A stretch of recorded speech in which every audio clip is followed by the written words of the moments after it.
ప్రభువునందు సహోదరులు సహోదరులు మీ అందరినీ అమరస్వరమ్మను ఈ కార్యక్రమానికి మరొకసారి మన ప్రభు అయినటువంటి యేసుక్రీస్తు నామమున ఆహ్వానిస్తున్నాను. వాక్య పఠనము యోహాను సువార్త 17వ అధ్యాయము 1 నుంచి 3 వచనాలు చదువుకుందాము. యోహాను రాసిన సువార్త 17వ అధ్యాయము 1 నుంచి 3 వచనములు. యేసు ఈ మాటలు చెప్పి ఆకాశము వైపు కన్నులెత్తి ఇట్లా నేను తండ్రి, నా గడియ వచ్చి ఉన్నది. నీ కుమారుడు నిన్ను మహిమపరచునట్లు నీ కుమారుని మహిమపరచుము. నీవు నీ కుమారునికి ఇచ్చిన వారందరికీ ఆయన నిత్య జీవము అనుగ్రహించునట్లు సర్వ శరీరముల మీదను ఆయనకు అధికారం ఇచ్చితివి. అద్వితీయ సత్యదేవుడవైన నిన్నును నీవు పంపిన యేసుక్రీస్తును ఎరుగుటయే నిత్య జీవము. ఈ వాక్యమును ఆధారం చేసుకొని మనము దేవుని వాక్యాన్ని ధ్యానించుకుందాము. నేటి ధ్యానాంశము నిత్య జీవము. నిత్య జీవము. ఈ నిత్య జీవం అనే మాటను మరి ఒకసారి నేను చదువుతాను, దయచేసి గమనించండి. నీ కుమారునికి ఇచ్చిన వారికి అందరికీ ఆయన నిత్య జీవమును అనుగ్రహించినట్లు సర్వ శరీరముల మీద ఆయనకు అధికారం ఇచ్చితివి. అద్వితీయ సత్యదేవుడవైన నిన్నును నీవు పంపిన యేసుక్రీస్తును ఎరుగుటయే నిత్య జీవము.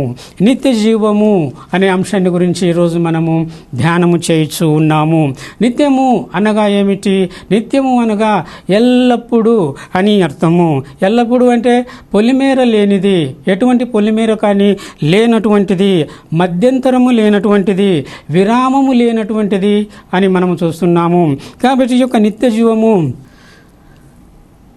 పొలిమేర లేనటువంటిది, ఎల్లప్పుడూ ఉండునటువంటిది, నిరంతరము ఉన్నటువంటిది, ఎటువంటి విరామము కానీ మధ్యంతరము కానీ లేకుండా ఇది ఎల్లలు దాటి ఉన్నటువంటి జీవము నిత్య జీవము అని మనం చూస్తున్నాము. ఎల్లలు దాటినది అంటే ఈ భూలోకము నుంచి ఆ యొక్క ఆకాశం యొక్క ఎల్లలను దాటి ఆకాశ మహాకాశములను దాటి పరలోకమందు ఉన్నటువంటి ఆ యొక్క జీవము, అది ఏ నిత్య జీవము అని మనము చూస్తున్నాము. ఎల్లలు లేని జీవము, అది నిత్య జీవము. ఎడతెగని జీవము నిత్య జీవము అని మనం చూస్తుంటున్నాము. ఎడతెగనటువంటి జీవము నిత్య జీవం అని మనము చూస్తుంటున్నాము.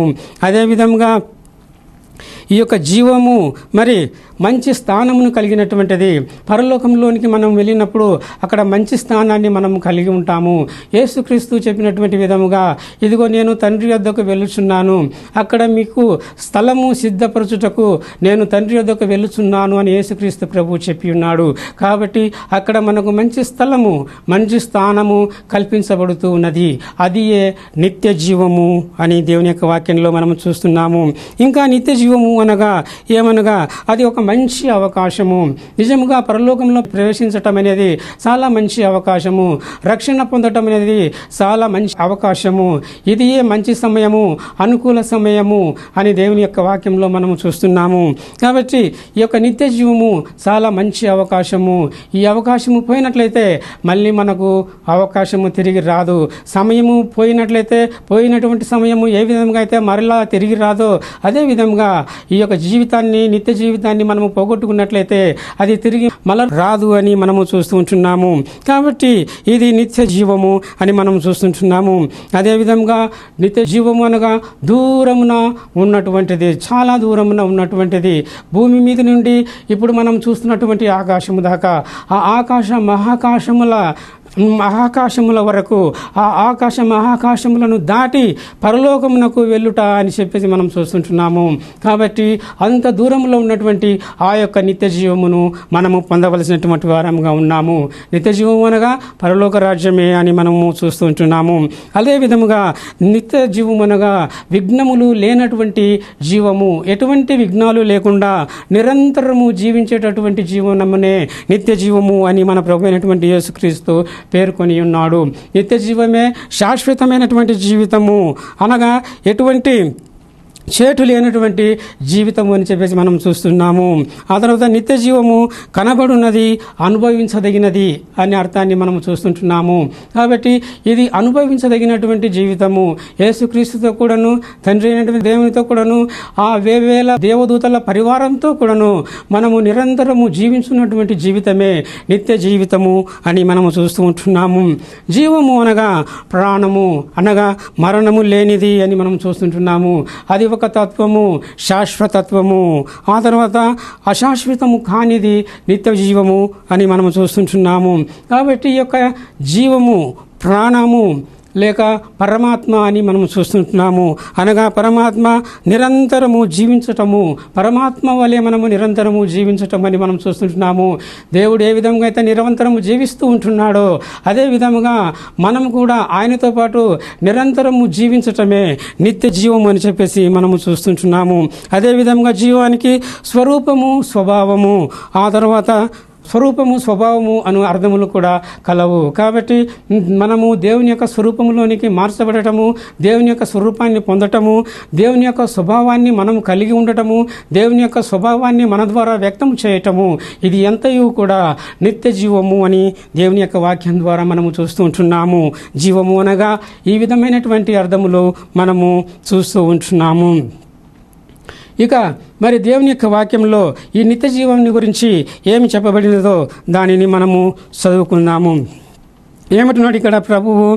నీవు నీ కుమారునికి ఇచ్చిన వారందరికీ ఆయన నిత్య జీవం అనుగ్రహించినట్లు సర్వ శరీరం మీద ఆయన అధికారమును ఇచ్చితివి. కాబట్టి దేవుడు యేసుక్రీస్తుకు అధికారం ఇచ్చినాడు. ఏం అధికారం ఇచ్చినాడు?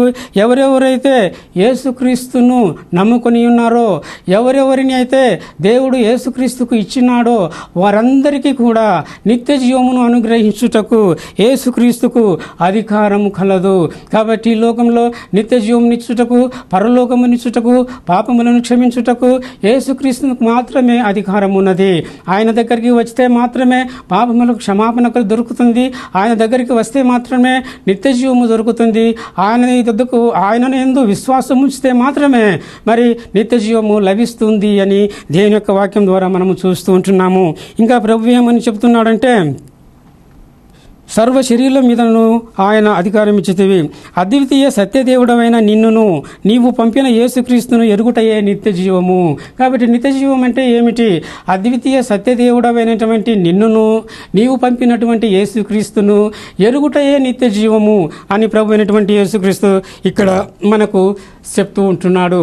కాబట్టి అద్వితీయ సత్యదేవుడైనటువంటి ఆయనను మనము ఎరిగినటువంటి వారముగా ఉండాలి.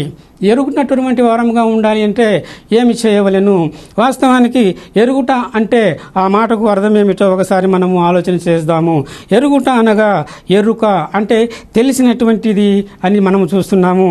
అదేవిధంగా ఉదాహరణకు చెప్పాలంటే ఫలానా వ్యక్తిని ఎరుగుదువా అని మనము ప్రశ్నిస్తూ ఉంటాము. అనగా ఆ వ్యక్తి నీకు తెలుసా? ఆ వ్యక్తిని గురించి నీకు తెలుసా? ఆ వ్యక్తి ఏం చేస్తాడో నీకు తెలుసా? ఆ వ్యక్తి చరిత్ర నీకు తెలుసా? ఆ వ్యక్తి పని నీకు తెలుసా అన్నటువంటి అర్థాలన్నీ కూడా ఎరుగుట అనేటటువంటి మాటలో కొన్ని గుప్తమై ఉన్నవని మనం చూస్తున్నాము. అందుకే ఫలానా వ్యక్తిని నీవు ఎరుగుదువా అని మనము మనుషులను ప్రశ్నిస్తూ ఉంటాము.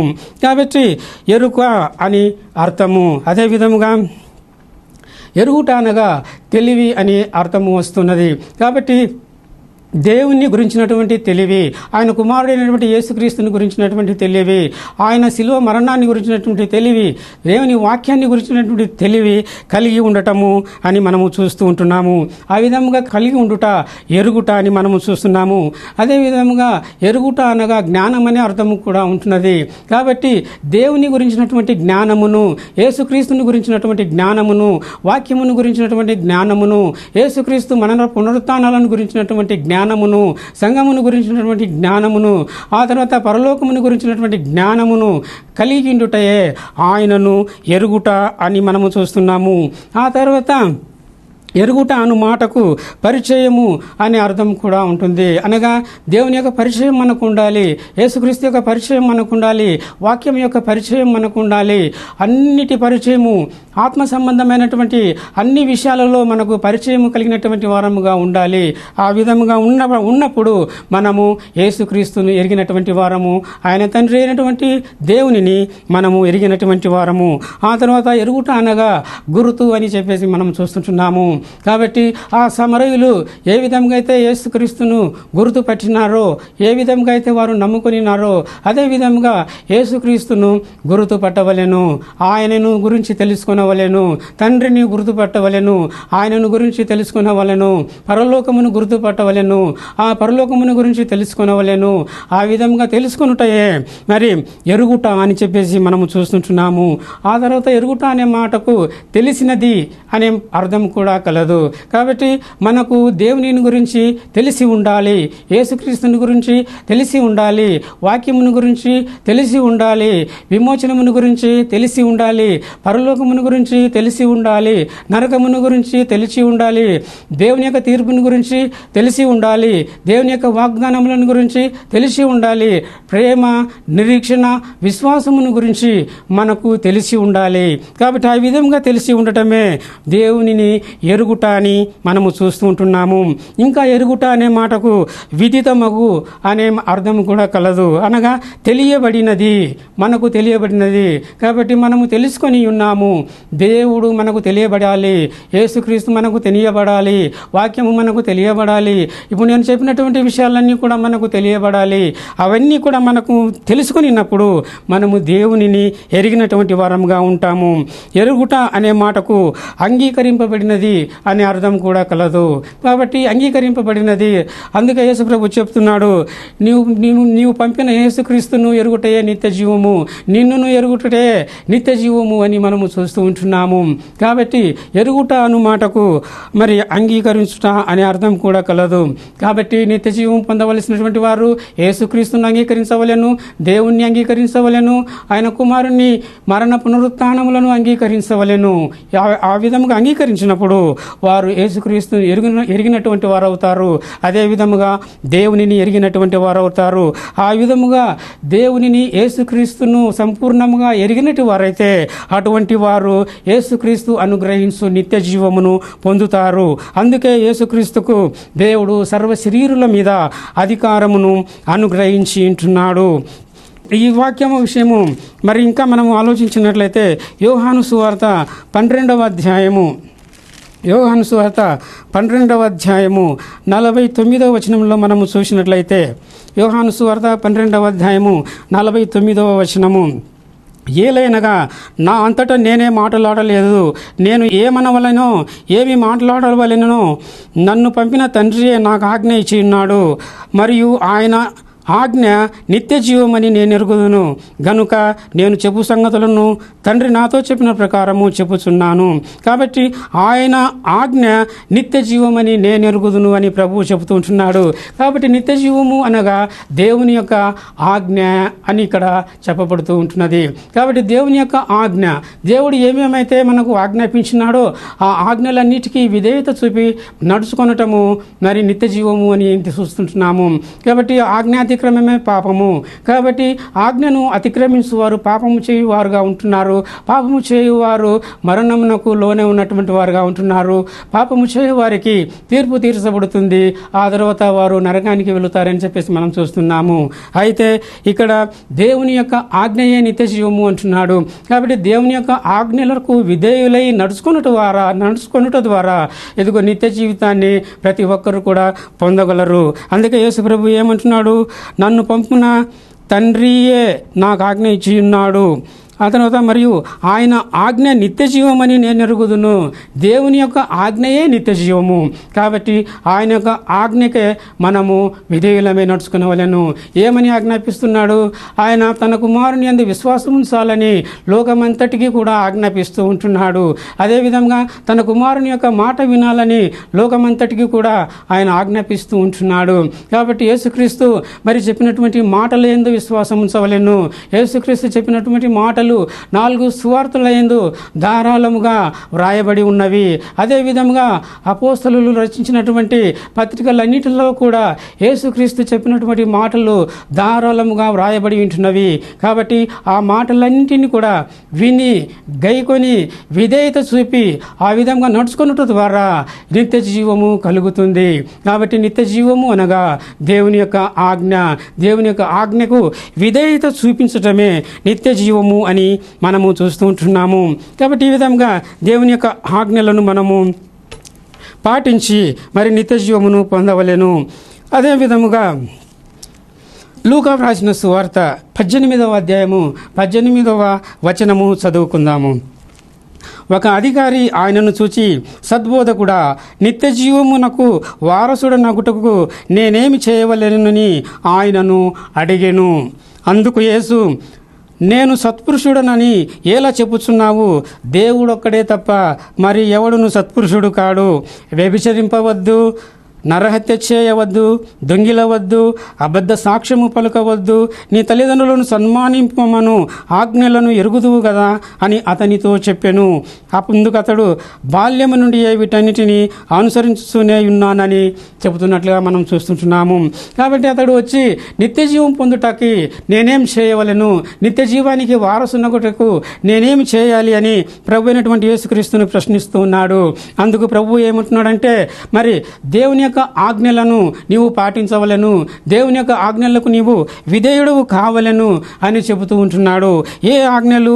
ఇదిగో, వ్యభిచరించవద్దు, ఆ తరువాత నరహత్య చేయవద్దు, ఆ తరువాత దొంగిలవద్దు, అబద్ధ సాక్ష్యము పలుకవద్దు, తల్లిదండ్రులను సన్మానింపుము అను ఆజ్ఞలను నీవు పాలించినట్లయితే, ఆ ఆజ్ఞలకు నీవు విధేయుడవై నడుచుకున్నట్లయితే నీకు నిత్య జీవము కలుగుతుందని యేసుక్రీస్తు ప్రభు సెలవిస్తుంటున్నాడు. కాబట్టి ఈ వాక్యం వింటున్నటువంటి మరి మీరు మరి దేవుని యొక్క ఆజ్ఞలకు విధేయులై నడుచుకొని ఉన్నారా? ఇప్పుడు చదవబడినటువంటి ఆ యొక్క ఆజ్ఞలను మీ జీవితంలో మీరు పాలిస్తూ ఉన్నారా? ఆ ఆజ్ఞలకు విధేయులై నడుచుకొని ఉన్నారా? ఆ ఆజ్ఞలకు మీరు విధేయులై నడుచుకొని యేసుక్రీస్తునందు విశ్వాసం ఇచ్చిన వారైతే నిజంగా మీరు నిత్య జీవం పొందినటువంటి వారే. ఒకవేళ ఆ ఆజ్ఞలను మీరు అవిధేయత చూపి ఆ ఆజ్ఞలను మీరు గైకొనని వారు అయితే మరి మీరు నిత్య జీవము లేని వారని మీరు తెలుసుకునవలెను. ఎవరు కూడా నిత్య జీవము లేకుండా మరణించటము దేవునికి ఇష్టం లేదు. ఎవరు నరకానికి వెళ్ళటము దేవునికి ఇష్టం లేదు. అందరూ నిత్య జీవమును పొందవలనది దేవుని యొక్క ఇష్టము. కాబట్టి నిత్య జీవం పొందవలనంటే దేవుని యొక్క ఆజ్ఞలకు విధేయత చూపించవలెనని దేవుని యొక్క వాక్యంలో మనము చూస్తూ ఉంటున్నాము. అదేవిధంగా మనం చూసినట్లయితే మత్తయి సువార్త 25వ అధ్యాయము 46వ వచనము. మత్తయి సువార్త 25వ అధ్యాయము 46వ వచనము. వీరు నిత్య శిక్షకును నీతిమంతులు నిత్య జీవమునకును పోవుదురు అన్నటువంటి మాటను ఇక్కడ మనం చూస్తున్నాము. నిత్య జీవము, నిత్య శిక్ష, నిత్య జీవము అని మనం చూస్తున్నాము. నిత్యము శిక్షింపబడటము ఆ స్థలము వేరు, నిత్య జీవము వేరు. నిత్య జీవము పరలోకము, నిత్య శిక్ష నరకము అని చెప్పేసి దేవుని యొక్క వాక్యంలో మనం చూస్తుంటున్నాము. కాబట్టి ఎవరు నిత్య జీవానికి పోతారు అన్నటువంటి విషయాన్ని మనం చూసినట్లయితే ఇక్కడ యేసుప్రభు ఏం చెబుతున్నాడంటే, అందుకు ఎప్పుడు నీవు ఆకలి కొనియుట చూచి నీకు ఆహారం ఇచ్చితిమి, నీవు దప్పికొనియుట చూచి ఎప్పుడు దాహం ఇచ్చితిమి, ఎప్పుడు పరదేశమైనట చూచి నిన్ను చేర్చుకుంటిమి, దిగంబరి వేయుట చూచి బట్టలిచ్చితిమి, ఎప్పుడు రోగివైనట అయినను చెరసాలలో ఉండుట అయినను చూచి నీ యొద్దకు వచ్చితిమని ఆయనను అడుగుదురు. అందుకు యేసు, మిక్కిలి అల్పులైనటువంటి ఈ నా సహోదరులలో ఒకనికి మీరు చేసిరు కనుక నాకు చేసిరని నిశ్చయంగా మీతో చెప్పుతున్నాను అంటున్నారు. కాబట్టి ఎవరు నిత్య జీవం పొందుతున్నారు ఇక్కడ అని మనము చూసినట్లయితే, ఇదిగో ఆకలి కొనినటువంటి వారికి అన్నము పెట్టినటువంటి వారు, దాహము కొనినటువంటి వారికి నీరు ఇచ్చినటువంటి వారు, ఆ తరువాత పరదేశీ అయినటువంటి వారిని చేర్చుకునినటువంటి వారు, ఆ తరువాత దిగంబరులైనటువంటి వారికి బట్టలు ఇచ్చినటువంటి వారు, రోగులైనటువంటి వారిని పరామర్శించినటువంటి వారు, రోగులైనటువంటి వారికి సహాయం చేసినటువంటి వారు, చెరసాలలో ఉన్నటువంటి వారిని పరామర్శించినటువంటి వారు, చెరసాలలో ఉన్నటువంటి వారిని చూడటానికి వెళ్ళినటువంటి వారు అని ఇక్కడ మనం చూస్తున్నాము. నిత్య జీవం పొందాలంటే ఈ మంచి క్రియలన్నీ కూడా చేయాలి. వీటికి విరుద్ధంగా చేసినటువంటి అన్నీ కూడా నిత్య శిక్షకు పాత్రమైనటివి అని చెప్పేసి మనం చూస్తున్నాము. కాబట్టి ఈ వాక్యం వింటున్నటువంటి మరి సహోదరులారా, సహోదరులారా, మీరు ఏం చేస్తున్నారు? నిత్య జీవమునకు వెళ్ళుటకు కారణమైనటువంటి కార్యములను, సత్కార్యములను మనం చేస్తూ ఉన్నామా? మరి మీ వెలుగు అందరికీ ప్రకాశించినట్లు మనుషుల ఎదుట మీ యొక్క సత్కార్యములను చేయుడి అని యేసుక్రీస్తు ప్రభు చెప్పిన మాటను మనం చూస్తుంటున్నాము. కాబట్టి మన యొక్క వెలుగును మనుషుల ఎదుట ప్రకాశింపచేయాలా? సత్క్రియలు అనున్నటువంటి వెలుగును మనుషుల ఎదుట మనము ప్రకాశింపచేయవలసినటువంటి వారముగా ఉంటున్నాము. నిత్య జీవమును పొందుటకు అది ఎంతయో అవశ్యమని దేవుని యొక్క వాక్యంలో మనము చూస్తూ ఉంటున్నాము. ఇంకా మనం చూసినట్లయితే మనం రోమా పత్రిక 2వ అధ్యాయము 7వ వచనంలో మనము చూసినట్లయితే, సత్క్రియను ఓపికగా చేయుచు మహిమను, ఘనతను, అక్షయతను వెదకు వారికి నిత్య జీవము నిచ్చును. ఇక్కడ చూసినట్లయితే నిత్య జీవమును దేవుడు ఇస్తున్నాడు. మన ప్రభు అయినటువంటి యేసుక్రీస్తు ఇస్తుంటున్నాడు. ఎవరికి ఇస్తున్నాడంటే సత్క్రియను ఓపికగా చేయనటువంటి వారికి, అంటే ఎటువంటి అలసత్వము లేకుండా ఓపికతో సత్క్రియను చేయనటువంటి వారు అని చెప్పేసి మనం చూస్తుంటున్నాము. కాబట్టి ఎంతో ఓపికతో సత్క్రియలు మనము చేయాలి. ఎంతో మనము నష్టపోయినటువంటి వారముగా ఉండి సత్క్రియలను చేయనటువంటి వారముగా ఉండాలి. మనకు కష్టమైనను సరే సత్క్రియలను చేయనటువంటి వారముగా ఉండాలి. అంటే దేవుడు మనలకు నష్టమును, కష్టమును కలిగిస్తాడని దీని భావం కాదు. కానీ అయితే మనకు ఎంత మట్టుకు సాధ్యమవుతుందో అంత మట్టుకు మనము సత్క్రియలను చేయనటువంటి వారముగా ఉండాలి. ఏ విధముగా అయితే వర్ధిల్లిన కొలది ఇవుడి అని బోధింపబడి ఉన్నామో అదే విధముగా మనము వర్ధిల్లిన కొలది సత్క్రియలను చేయనటువంటి వారముగా ఉండవలెను. కాబట్టి ఈ విధంగా మనము సత్క్రియలను చేసిన యెడల వారికి నిత్య జీవమును అనుగ్రహించునని ప్రభువు చెప్తున్నాడు. నిత్య జీవమును మాత్రమే కాదు, మహిమను, ఘనతను, అక్షయతను వెదకవలెనని మనం చూస్తున్నాము. దేవుని మహిమను వెదకాలి, దేవుని ఘనతను వెదకాలి, అక్షయతను వెదకాలి. కాబట్టి వీటిని వెదకు వారికి ప్రభువు నిత్య జీవమును అనుగ్రహించినటువంటి వాడుగా ఉంటున్నాడు. ఆ తర్వాత యోహాను సువార్త 3వ అధ్యాయము 14వ వచనములో మనం చూసినట్లయితే, అరణ్యంలో మోషే సర్పమును ఎలాగూ ఎత్తెనో అలాగే విశ్వసించు ప్రతివాడు నశింపక ఆయన ద్వారా నిత్య జీవము పొందినట్లు మనుష్య కుమారుడు ఎత్తబడవలెను. కాబట్టి మోషే అరణ్యంలో ఎత్తినటువంటి ఆ యొక్క సర్పమును చూసి అనేకులు ఏ విధముగా అయితే స్వస్థత పొంది ఉన్నారో అదే విధముగా మానవులు నిత్య జీవము పొందాలంటే యేసుక్రీస్తు కూడా ఎత్తబడవలెను అని చెప్పేసి ఇక్కడ మనం చూస్తుంటున్నాము. కాబట్టి మానవులు నిత్య జీవం పొందుటకు యేసుక్రీస్తు ప్రభువు ఎత్తబడి ఉంటున్నాడు. ఎక్కడ? సిలువలో ఎత్తబడి ఉంటున్నాడు. ఆయన సిలువ పైన 3 మేకులతో ఆయన కృషబడి ఉంటున్నాడు. తలపైన ముళ్ళ కిరీటమును ధరించి ఉంటున్నాడు. ట్రెక్కలోన బల్లెంతో పొడవబడి ఉంటున్నాడు. ఆకాశమునకు భూమికి మధ్యను ఆయన సిలువ పైన వ్రేలాడి ఉంటున్నాడు. సిలువ పైన ఎత్తబడి ఉంటున్నాడు. కాబట్టి ఆయన ఆ విధంగా ఎత్తబడి ఉన్నందువలన, ఆయన ఎత్తబడి ఉన్నాడని ఆయన సిలువను చూచి ఆయనను నమ్ముకొని ఆయనందు విశ్వాసం ఉంచి బాప్తిస్మము పొంది రక్షణ పొందినటువంటి వారు నిత్య జీవము కలవారు అని చెప్పేసి మనం చూస్తున్నాం. మోషే ఏ విధంగా అయితే సర్పమును ఎచ్చి ఉంటున్నాడో అదే విధంగా మనుష్య కుమారుడు ఎత్తబడవలెను. ఎందుకనగా మనుషులు నిత్య జీవము పొందవలనన్నది దేవుని యొక్క ఉద్దేశం అయి ఉంటున్నది. కాబట్టి ఈ విధంగా సిలువ వేయబడినటువంటి యేసుక్రీస్తును నమ్ముకొనుట నిత్య జీవమునకు కారణము అని చెప్పేసి మనము చూస్తూ ఉంటున్నాము. ఇంకా మనం చూసినట్లయితే రోమీయులకు రాసిన పత్రిక 6వ అధ్యాయము 23వ వచనము, ఏలయనగా పాపమూలన వచ్చు జీతము మరణము, అయితే దేవుని కృపావరము మన ప్రభు అయిన క్రీస్తు యేసునందు నిత్య జీవము. కాబట్టి ఇక్కడ మనం చూసినట్లయితే పాపము వలన వచ్చు జీతము మరణము అని ఇక్కడ మనం చూస్తుంటున్నాము. కాబట్టి పాపము చేయటం వలన జీతము, ఆ జీతము మరణము అని చెప్పేసి మనం చూస్తుంటున్నాము. అయితే దేవుని యొక్క కృపావరము నిత్య జీవం అని దేవుని యొక్క వాక్యంలో వ్రాయబడి ఉంటున్నది. కాబట్టి నిత్య జీవాన్ని మనము పొందాలంటే పాపము చేయకుండా ఉండాలి. పాపము చేయకుండా ఉండాలి అంటే దేవుని యొక్క ఆజ్ఞలను పాటించాలి. దేవుని యొక్క ఆజ్ఞలకు విధేయులమై నడుచుకోవాలి.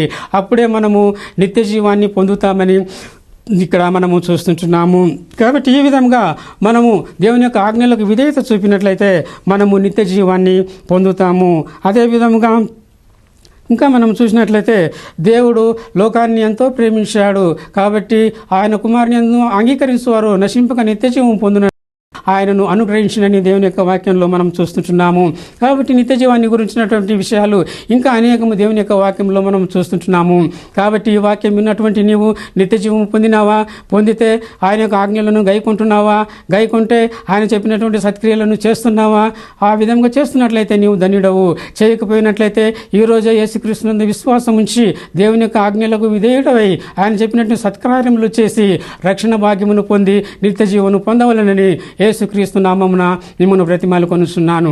ప్రార్థించుదాము. పరలోకమందున్న మా తండ్రి, గొప్ప దేవ, ఆకాశమందున్నటువంటి తండ్రి, మీ కుమారుడైనటువంటి యేసుక్రీస్తు ద్వారా మీకు కృతజ్ఞతాస్తులు సమర్పిస్తున్నాను. తండ్రి, ఇదిగో నిన్నును మీరు పంపినటువంటి యేసుక్రీస్తుని ఎరుగుటయే నిత్య జీవమును విషయాన్ని ఇదిగో ఈరోజు మాతో మీరు స్పష్టముగా మాట్లాడినారు. ఈ వాక్యం విన్నటువంటి వారిలో ఇంకా ఎందరైతే నిత్య జీవమును పొందలేదో వారందరూ ఈనాడే ఇదిగో శిలువ పైన ఎత్తబడినటువంటి యేసుక్రీస్తు వైపు చూసి విశ్వసించి నిత్య జీవం పొందుటకు, విమోచనము పొందుటకు మీ కృప అనుగ్రహించమని ప్రాధేయపడుచున్నాను. ఈ వాక్యము చూస్తున్న వారిలో ఎంతమంది అయితే అనారోగ్యంతో ఉన్నారో వారందరినీ ముట్టి స్వస్థపరచండి. వారు స్వస్థత పొంది మీకు సాక్షులుగా, సేవకులుగా మారున్నట్లు మీ కృప అనుగ్రహించమని ప్రాధేయపడుచున్నాను. కృప చూపించండి, సహాయం చేయండి. యేసుక్రీస్తు ద్వారా ప్రార్థించి వేడుకుంటున్నాను తండ్రి. Amen, amen, amen. సహోదరులారా, ఇంతవరకు అమరస్వరం అనే కార్యక్రమాన్ని వీక్షించినందుకు మీకు నా హృదయపూర్వక వందనములు తెలియజేస్తున్నాను. తిరిగి వచ్చే వారం ఇదే సమయానికి ఇదే ఛానల్లో మళ్ళీ కలుసుకుందాము. అంతవరకు సెలవు. పరిశుద్ధాత్మ మీకు తోడై ఉండునుగాక. ఆమెన్.